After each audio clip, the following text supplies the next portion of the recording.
Podcast VMS. O podcast do VMS Advogados, com atualizações jurídicas, comentado pelo nosso time de especialistas. Olá, sejam bem-vindos a mais um episódio do podcast do VMS Advogados. Eu sou Stephanie Aurélio, jornalista e coordenadora de comunicação e marketing no escritório Veríssimo Moreira e Simas Advogados. Hoje o nosso bate-papo aqui no podcast é sobre acordo de cotistas. E para falar sobre esse tema, trouxe aqui duas advogadas da nossa equipe do Direito Societário, a doutora Ana Gabriela Bis e a doutora Sofia Perderzoli. Sejam bem-vindas! Muito obrigada pelo convite, Stephanie. É um prazer estar aqui hoje para falar de um tema tão relevante como esse. Sim, faço das palavras da Ana a minha. Muito interessante mesmo. Então, assim, para a gente começar, né, para a gente falar sobre esse assunto, que de fato é muito relevante, acordo de cotistas, é importante para os empresários, né, os sócios das empresas, terem essa oportunidade de ouvir de vocês aqui as cláusulas essenciais que precisam estar nesse acordo. Então, entender um pouco mais sobre esse tema, entender mais sobre esse assunto, para ter uma segurança nas suas sociedades, né? Para a gente começar, vamos conceituar este acordo de cotistas. O que é esse acordo de cotistas e por que ele é importante, né? Parece um monstro de 7 cabeças, né? O termo. Mas, na verdade, o acordo de cotistas é meramente um acordo entre os sócios de uma sociedade limitada que visa definir regras que vão além do contrato social. Ele pretende regular a relação entre os sócios, prevendo situações do dia a dia da empresa, oferecendo, assim, mais estabilidade, segurança e clareza para as partes envolvidas. É claro que a gente tratando do termo acordo de cotistas, a gente está tratando ele no âmbito das sociedades limitadas. Mas ele também existe para sociedades anônimas, a denominação passa a ser acordo de acionistas, mas as diretrizes, né, os pilares, são os mesmos. Tudo é pautado basicamente na lei das sociedades anônimas. Então, o que difere é o termo e algumas características que a gente tem que analisar considerando a natureza jurídica da sociedade. Então, esse acordo de cotista ele é customizado, né? Até para proteger os interesses de todos ali envolvidos naquela sociedade e até é importante, né? Para eles terem ali tudo de acordo com o que foi estabelecido, conversado entre os sócios. Com certeza. O acordo ele visa justamente trabalhar um caso concreto, né? De família para família, sociedade para sociedade, justamente porque nada é uma receita, né? Tudo tem uma peculiaridade a mais. A Ana mencionou aqui sobre contrato social. Sofia, qual que é a diferença assim, do contrato social para um acordo de cotistas? Bom, é muito importante a gente fazer essa diferenciação. O contrato social, ele é o documento oficial da sociedade. Ele é registrado perante a junta comercial, então ele é público, e ele vai trazer algumas cláusulas essenciais da sociedade. Então, por exemplo, ele vai discorrer sobre os sócios, os administradores, o capital social. Ele traz sobre os temas essenciais. Em contrapartida, o acordo de cotistas é um acordo feito de forma minuciosa. Ele vai tratar de peculiaridades de cada sociedade. E tem um ponto muito importante, que é que ele não precisa ser publicado na junta. Então, a gente pode trazer tópicos mais sensíveis, e isso é muito interessante para as sociedades. Isso é um ponto importante porque, muitas vezes, os sócios querem tratar de certos temas de uma forma mais sigilosa. Então, por isso que, muitas vezes, a estratégia adotada é, no contrato social, vai ser mais generalista e nós vamos aprofundar no acordo de cotistas. Um grande exemplo disso é a cláusula de administração, como a Sofia mesmo falou. No contrato social, a gente vai prever quem vai administrar a sociedade. Enquanto no acordo de cotistas, a gente já consegue trazer mais particularidades, a gente consegue definir mais como vai funcionar a gestão na prática da sociedade. Quem decide o quê? Quais são os limites de cada decisão? Então, na verdade, é uma excelente estratégia para a proteção do negócio. E se você não tem isso bem definido, um acordo bem organizado, pode ser prejudicial para o sucesso da sua empresa. Aí volta na questão da customização, né? Que é importante que esteja tudo previsto ali, eles tenham conversado e decidido, definido ali o que é importante para cada um, para proteger seus interesses ali dentro dessa sociedade. E, no caso, manter sigilo sobre alguns pontos específicos. E aí você traz sobre essa cláusula de administração, né? Como que ela funciona na prática? A cláusula de administração é basicamente o quem manda no quê dentro da empresa, né?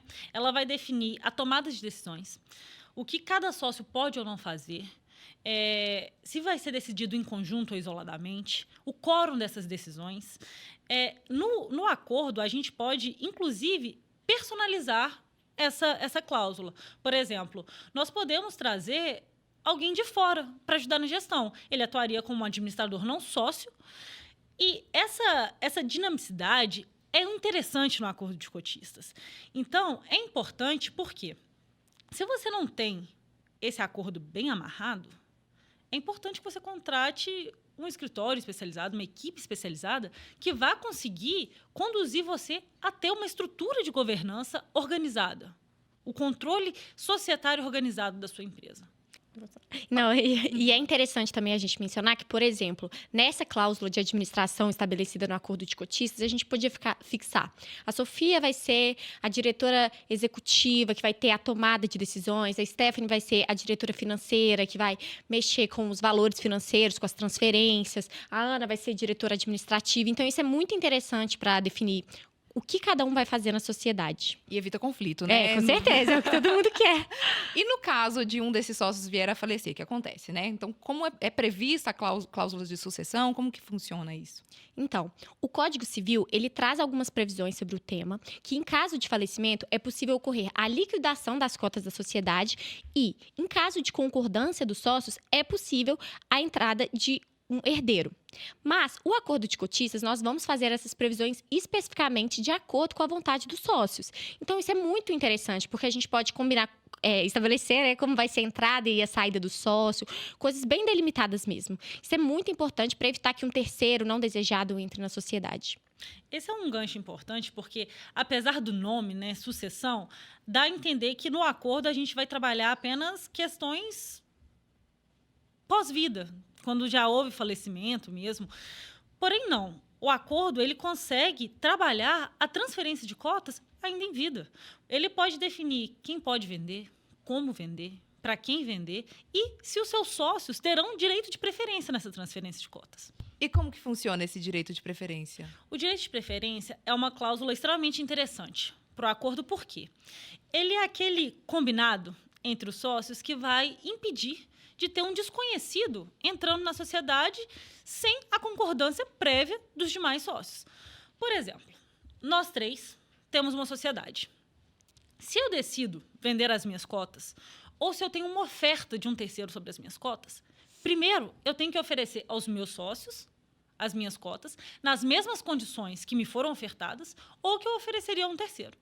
Caso as minhas magníficas sócias optem por não comprar minhas cotas, eu posso prosseguir com a negociação com o terceiro, e aí vai ter a entrada, né, desse terceiro na sociedade, mas, primeiro, eu tenho que ofertar aos meus sócios. É isso que o direito de preferência estabelece. Considerando, então, esse exemplo que você trouxe, eu sou uma das sócias dessa sociedade. Eu estou preocupada. Sofia, estou um pouco preocupada com essa oferta que a Ana recebeu. Não sei quem vai entrar nessa sociedade. Existem cláusulas, meios, alguma forma de até restringir essa transferência dessas cotas da Ana? Sim, existem. Tudo para exercer o direito de preferência deve ser combinado. Tanto o prazo quanto os valores, tudo deve ser estabelecido no acordo de cotistas. Normalmente, o prazo para exercer o direito de preferência é de 30 a 60 dias, mas também pode ser alterado de acordo com a vontade dos sócios. E aí, caso passe esse lapso temporal, finalize o prazo, por exemplo, de 60 dias, aí sim as cotas poderão ser oferecidas a um terceiro. Mas é muito interessante também mencionar que, no direito de preferência, as cláusulas devem ser oferecidas aos sócios nas mesmas condições. Isso é interessante porque mantém essa harmonia entre os sócios e o vínculo de confiança que foi construído desde o início, desde a fundação da sociedade. Então, o direito de preferência tem como um dos objetivos também manter essa confiabilidade e essa harmonia na relação entre os sócios. Inclusive, quando a gente conversou um pouco sobre esse tema, vocês trouxeram uma questão sobre proteger o sócio minoritário ou o sócio majoritário. Como que funciona isso? Bom, existem algumas cláusulas que a gente pode estipular que vão ser justamente para proteger o sócio minoritário e o majoritário. Uma dessas cláusulas é a tag along. essa cláusula ela tem o objetivo de proteger o sócio minoritário. O que isso significa? Se por acaso o sócio majoritário for vender as suas cotas para um terceiro, o sócio minoritário pode também vender as suas cotas juntamente e pelo mesmo preço. O objetivo é que o sócio minoritário não fique esquecido lá na sociedade, né? E a outra cláusula é a de drag along. Ela é justamente o contrário. Ela tem como objetivo proteger o sócio majoritário. Então, caso o sócio majoritário queira vender as suas cotas, o sócio minoritário obrigatoriamente também deve vender as suas cotas. Traz essa possibilidade de obrigatoriedade. Acho bom a gente dar um exemplo aqui, só porque Por esse favor, tema parece vamos um pouco deixar confuso. tangível. Esse tema parece um pouco confuso de início, então vamos tentar exemplificar para tornar mais fácil o entendimento. Nós 3, sócios de uma sociedade. Caso a nossa participação no capital seja igualitária, 33, 33, 33, você concorda comigo que não faz sentido eu colocar no acordo proteções a um sócio majoritário ou um sócio minoritário, porque isso não existe nessa condição. Sim. Então, a gente tem que contar justamente com uma pessoa que entende do tema para ele fazer uma análise prévia de como a sociedade está estruturada e se essa cláusula vai ser cabível. Porque, claro, por mais que a divisão do capital seja igualitária, tem a possibilidade da gente acordar que, olha, pretendemos ter um novo sócio. Ele será um sócio minoritário. Então, vale a pena já deixarmos essa estrutura pronta no acordo. Porém, se a nossa sociedade, uma sociedade entre mim e Sofia, eu tenho 90% do capital social, Sofia tem 10%. Nossa, acabou com Um exemplo, só um mero exemplo. Nesse caso, obviamente, a Sofia é a sócia minoritária. Então, é do interesse dela ter uma proteção. Nesse caso, a gente traz a cláusula de tag along, que vai garantir a ela, que no caso de eu vender as minhas cotas, que ela possa também vender a delas nas mesmas condições. E da mesma forma, eu coloco uma proteção para mim como majoritário, com a cláusula de drag along. Por quê? Eu vou garantir que eu posso obrigar a Sofia a vender as cotas dela, mesmo que ela não queira, para me acompanhar se eu decidir vender as minhas cotas. Então, são mecanismos extremamente interessantes para restringir essa transferência, mas que, em contrapartida, precisa de uma análise muito bem feita por um time bem estruturado para analisar a sua empresa. O nosso objetivo aqui é sempre prevenir os conflitos, né? Evitar qualquer discussão, qualquer litígio. Então, essa cláusula é muito interessante. E aqui a gente está falando de venda. Posso ser a compradora dessas cotas? Fica à vontade. A gente vai vender bem caro. E como é feito o cálculo, né, dessas cotas? Como a gente faz a valoração dessas cotas? Esse é um tópico extremamente interessante, porque existem diversas formas da gente calcular. Óbvio, né? Existem métodos principais. Considerando que a gente está tratando mais desse ambiente de sociedade limitada, o método mais utilizado é o valor contábil. Nele, o valor das cotas vai ser pautado no balanço patrimonial, que vai considerar tanto os ativos quanto os passivos da empresa. E ele é mais utilizado justamente em razão da praticidade para apuração e a facilidade. Só que, claro, né, existem outros métodos, como múltiplos de EBITDA, fluxo de caixa descontado, avaliação de ativos, auditoria independente. Só que é importante reforçar que a escolha desse método vai depender muito do contexto e da natureza jurídica da sociedade.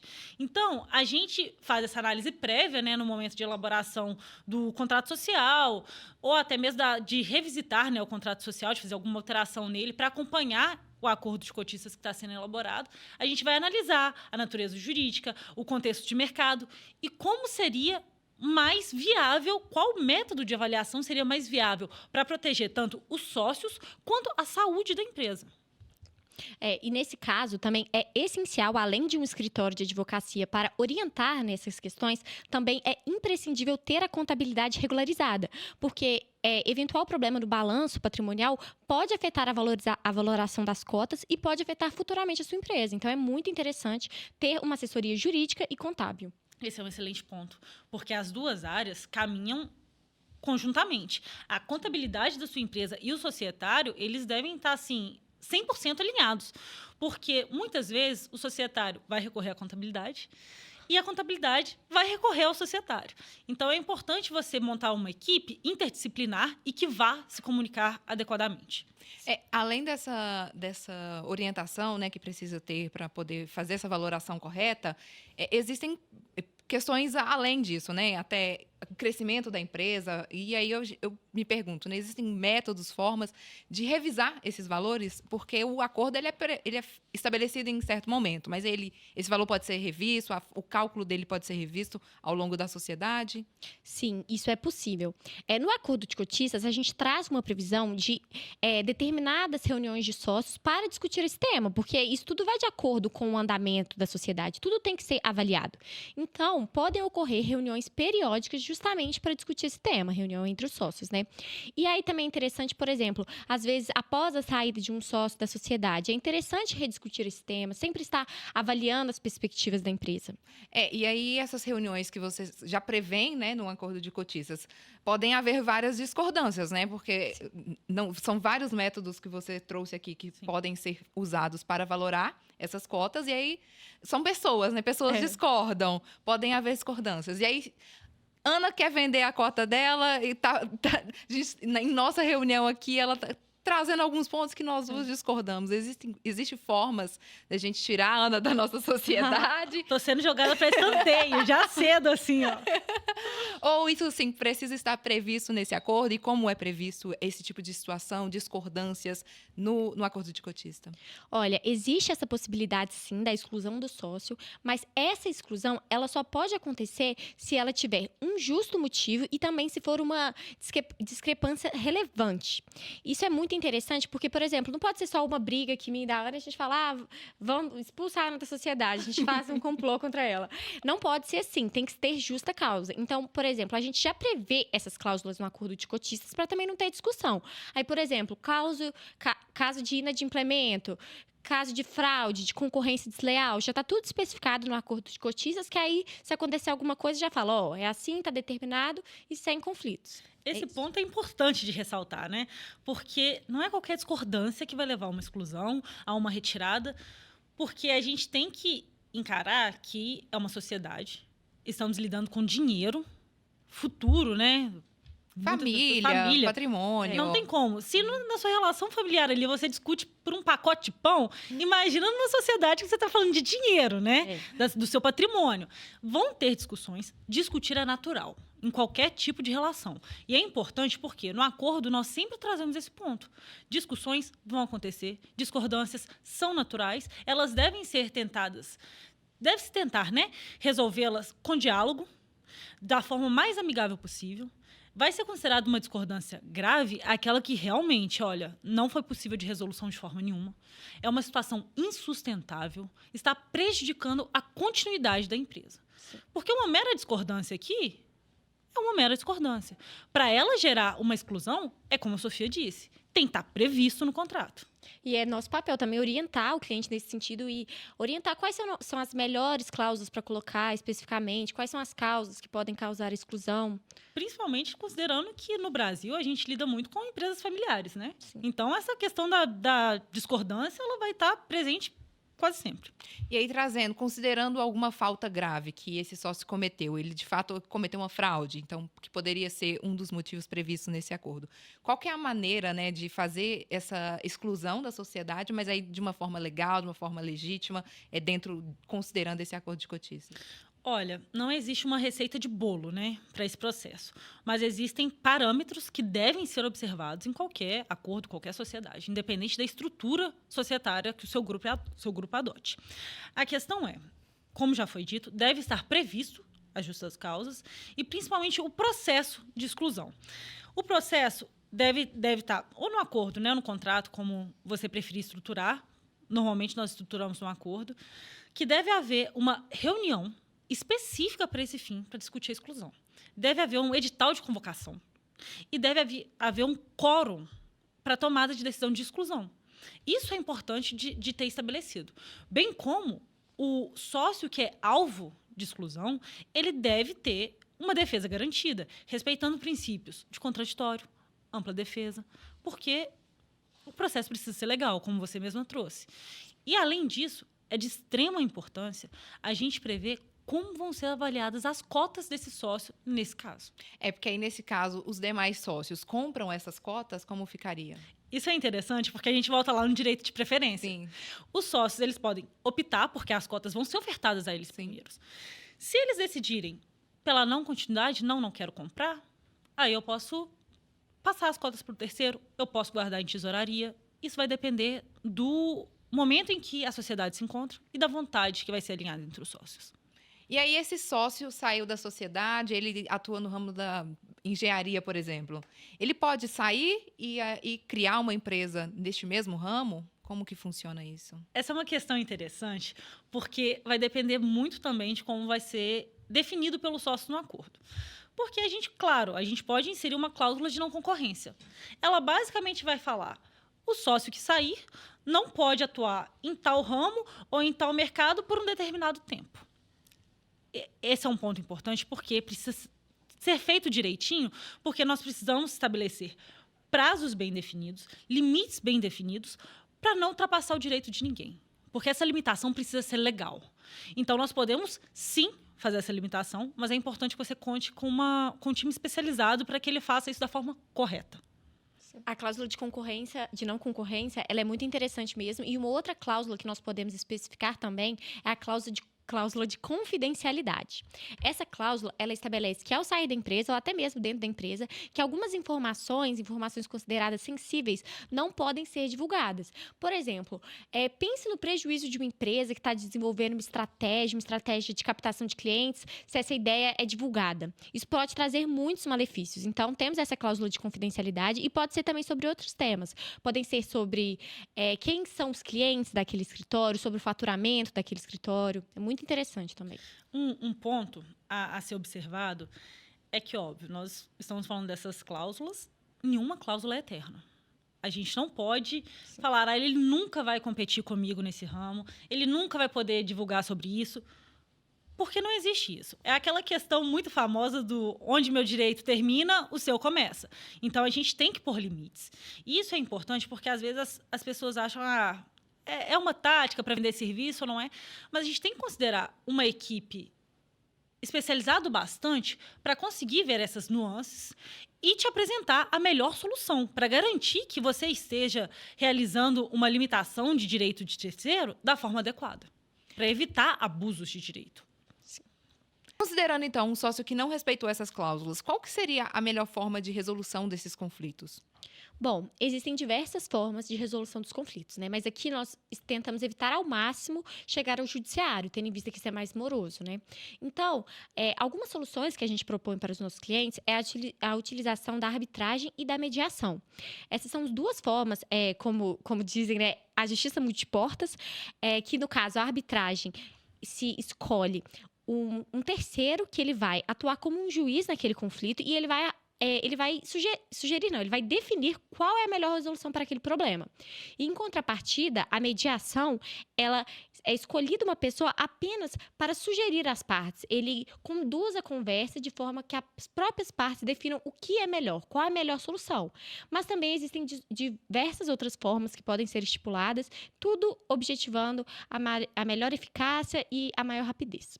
Claro, né? A gente traz essa previsão de resolução de conflitos, mas a gente espera que não chegue a tanto, porque é justamente essa a função do acordo, né? Amarrar o máximo possível todas as pontas soltas, prever todas as situações passíveis de litígio e deixar pronto de uma forma como os sócios decidiram desde o início. Para quando chegar no momento de ruptura, seja por falecimento, seja por uma discordância que gerou uma exclusão, né, uma retirada, isso já esteja pré-estabelecido, já esteja definido e evite esse litígio, porque é moroso na via judicial, é caro na arbitragem. Uhum. Então, a gente pensa não somente em meios para resolver o conflito, mas principalmente em como evitar. O acordo de cotistas pensa no todo, em regular a relação societária, mas também pensa na saúde financeira da empresa, dos sócios, para não gastarem com esse tipo de litígio, porque realmente é dispendioso, é moroso, e a gente busca evitar o máximo possível. É a última alternativa, né? Com certeza. Inclusive, né, a arbitragem foi um dos tópicos, né, um dos temas que nós trouxemos aqui no podcast. A doutora Stephanie Linhares, a gestora do Contencioso Empresarial, falou sobre isso aqui no nosso podcast. Convido a todos para ouvir este episódio, que foi muito bom, foi muito interessante. Sim, esse tema ele é muito importante, né? De fato, é uma forma eficaz de resolução de conflitos, então é importante ele ser mencionado aqui, considerando esses acordos de cotistas, cotiça, um potencial conflito aqui. É uma temática em alta, definitivamente. De fato. Então, eu gostaria de agradecer a vocês por terem vindo aqui hoje, por falar sobre esse tema. Primeira vez, fico muito feliz de receber estreantes aqui no podcast. Espero que não seja a última, por favor. A gente já deixa agendado aí os próximos. Já fico aguardando o Com próximo convite. certeza, nós amamos. Não irei te excluir da sociedade. Obrigada. Nem da sociedade, nem do podcast. Por favor, inclusive, estou incluindo. Não, a gente que agradece totalmente o convite, porque é um tema muito especial, porque ele é muito relevante no tema societário, né? Quando a gente fala de direito societário, a gente não pode deixar de pensar no acordo de cotistas, seja o acordo de acionistas, porque ele vai regulamentar tudo. Ele vai definir todas as relações, como vai funcionar a dinâmica. Ele é extremamente importante. E ter essa oportunidade de disseminar mais sobre ele é um prazer enorme. Então, agradeço muito o convite. Foi muito bom estar aqui. Espero que todo mundo goste. Se tiverem dúvidas, a gente está à disposição sempre. Mas é realmente muito importante. A gente ficou muito feliz de poder falar sobre. Sim, eu faço das palavras da Ana as minhas, que é um tema muito importante, especialmente para os empresários que precisam regulamentar essas questões, gente. Enquanto está todo mundo vivo, não temos problema, mas em caso de falecimento, temos que estar resguardados, né? Muito obrigada, Stephanie, gostamos muito, aceitamos o convite para voltar.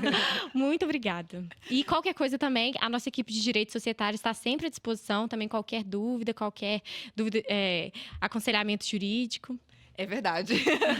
Muito obrigada, então, por vocês terem vindo. Agradeço também a audiência de vocês que nos acompanharam até aqui. Espero que vocês também tenham gostado desse bate-papo. Aproveito para convidá-los a assistir, a acompanhar todos os nossos podcasts. Nós estamos em todas as redes sociais, no Spotify, no YouTube, no site vmsadvogados.com.br. A gente fica por aqui. Quaisquer dúvidas sobre este e outros temas, entre em contato com a nossa equipe. Até breve!